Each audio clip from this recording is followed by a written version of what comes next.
The Bridgertons don't work, yet they live among the wealthiest families in London. So where does their money actually come from? Aristocratic wealth in the Regency period rested on land. Large estates were the primary source of authority and long-term economic strength. Ownership of land signaled permanence. It suggested that a family's position had been secured over time rather than recently acquired. Aubrey Hall represents this foundation. It is more than a picturesque country house. It stands at the center of a substantial rural estate that has likely been in the family for generations. In the world of the series, country visits to Aubrey Hall reveal scale, extensive grounds, multiple buildings, and surrounding farmland. The size alone communicates inherited power. Land ownership in this period was closely tied to status. Titles such as Viscount were historically linked to territorial holdings, and the authority of the title drew strength from the land attached to it. Control of a significant estate reinforced the legitimacy of that rank and positioned a family firmly within the upper hierarchy of society. In the case of the Bridgertons, that connection becomes personal through Anthony. As the 9th Viscount, his title carries weight because it is supported by inherited property. Aubrey Hall and the surrounding lands define the scope of his authority. In social terms, estates also functioned as symbols of continuity. Families with long-established property were viewed as stable and reliable. That stability influenced how others approached marriage negotiations and alliances. A large estate indicated that a family had the resources to maintain its position through changing circumstances. Within Bridgerton, Aubrey Hall embodies this idea. It provides a physical reminder that the Bridgertons' wealth is rooted in ownership that predates the events of the series. The estate anchors the family in both geography and hierarchy. Their influence begins there. But land alone did not create wealth. Income flowed from how that land was used. Large estates in the Regency period were divided into farms worked by tenant families. These tenants paid rent in exchange for the right to cultivate portions of the land. Rental payments formed a consistent stream of revenue. They were typically collected annually or seasonally and provided a predictable income that supported the household's expenses. Because multiple tenants operated across a single estate, risk was spread across many agricultural units rather than concentrated in one field. Beyond rent, estates generated revenue through agricultural production. Crops grown on the land and livestock raised there entered regional markets. Grain, wool, meat, and other goods were sold, adding further income to the estate's accounts. The rural economy operated quietly in the background, but its output sustained urban life. The elegance visible in London drawing rooms depended on this system. Carriages, clothing, formal dinners, and the ability to participate fully in the season required a reliable income. That income originated in agricultural productivity and rental stability. This financial model also shaped the lives of the Bridgerton siblings. Because revenue flowed from established landholdings, the younger sons were not compelled to pursue conventional careers simply to support the family's survival. They had the freedom to travel, write, or pursue artistic interests. The clearest public expression of that financial strength appears in the daughters' dowries. A substantial dowry required capital set aside for marriage settlements. In Daphne's case, her dowry is often estimated at around £10,000, a considerable sum in Regency society. When she enters the marriage market, that figure signals that the Bridgertons possess dependable and well-established resources. Suitors understand that such a settlement reflects steady estate income and disciplined financial planning. That's why, in the marriage market of the ton, this mattered. Wealth influenced bargaining power and broadened the circle of potential alliances. Rental income and agricultural revenue, therefore, shaped both daily living and strategic marriage arrangements. But aristocratic families did not keep all of their wealth tied exclusively to land. In addition to estate income, many maintained liquid capital that could be invested in financial instruments. This added flexibility and strengthened overall stability. One of the most common investments during the Regency period was government bonds. These securities offered fixed annual returns, often around 5%. For families like the Bridgertons, such investments provided a reliable income that complemented agricultural revenue. Bonds were widely viewed as secure and appropriate for noble households.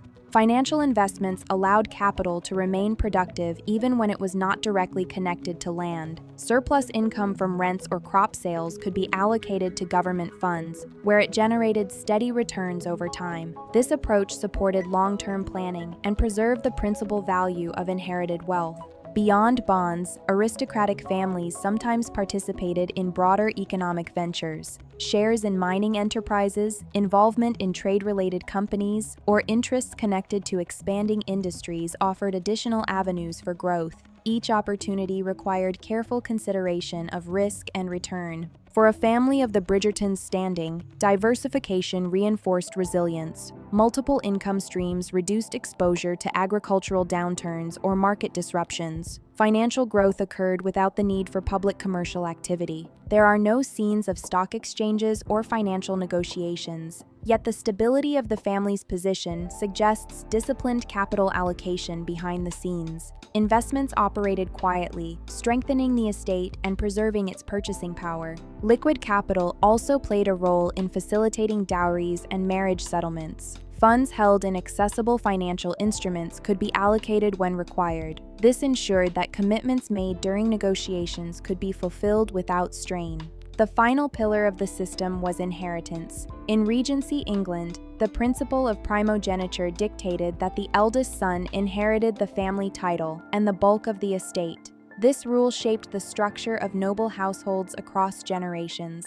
After Edmund Bridgerton's death, Anthony becomes the 9th Viscount Bridgerton. With that title comes legal ownership of the estate and authority over its income. The transfer is immediate and structured. Land, rental rights, and invested capital pass intact to one heir. This approach preserved concentrated wealth. By passing property to a single successor, the estate retained its scale. Dividing land among multiple children would have weakened its economic foundation. Instead, concentration ensured that the estate remained substantial enough to sustain the family's social standing. From childhood, the eldest son was raised with awareness of this future responsibility. Education included preparation for overseeing property and understanding the obligations attached to the title. Anthony's role reflects that preparation. His authority rests on lineage and continuity. He represents both the present head of the household and the link between past and future generations. Inheritance also reinforced reputation. Families entering marriage negotiations assessed not only current income, but also the durability of the estate. A structured succession system signaled reliability. It demonstrated that wealth would remain intact beyond a single lifetime. Through inheritance, the Bridgerton fortune moves forward without fragmentation. The land remains unified. The income streams continue under new leadership. The system endures, ensuring that the family's position within the ton remains secure across generations. So, together, land, income, investments, and inheritance form the foundation of the Bridgerton fortune. Yet that foundation did not function automatically. It depended on ongoing oversight. In the world of Bridgerton, this responsibility becomes visible through Anthony. From the moment he assumes the title, his role shifts from elder brother to head of the household. The comfort enjoyed by his siblings rests on decisions he must now make. As Viscount, Anthony carries legal and financial authority. We see this most clearly when he speaks about estate conditions and seasonal outcomes, referencing harvest results and environmental challenges. These moments are brief, but they reveal something important. Behind the balls and courtships stands a figure who must ensure that the estate continues to produce income sufficient to sustain the family's position. Management, in this context, means maintaining a balance between income and expectation. Life in London carries visible costs, from maintaining the household to presenting the family appropriately during the season. Marriage settlements require funds to be available at the right moment, and the scale of the household reflects the family's standing. Anthony's authority, therefore, extends to ensuring that the estate can support these demands without weakening its foundation. His position reflects a broader reality of aristocratic life.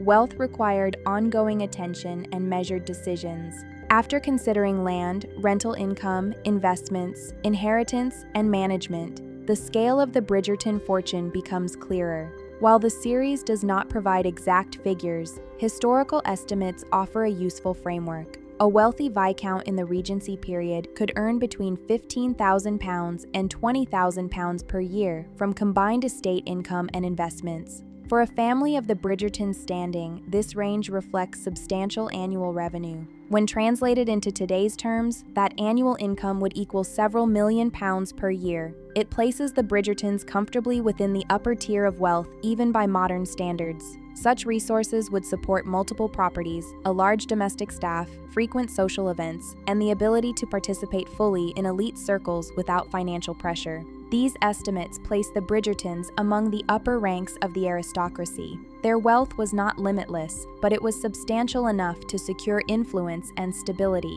The estate generated income, investments preserved capital, inheritance protected scale, and management ensured balance. In the world of Bridgerton, romance drives the story and captures attention. Yet beneath every courtship, alliance, and scandal stands a carefully structured fortune. Romance is visible, but wealth is the foundation on which everything is built.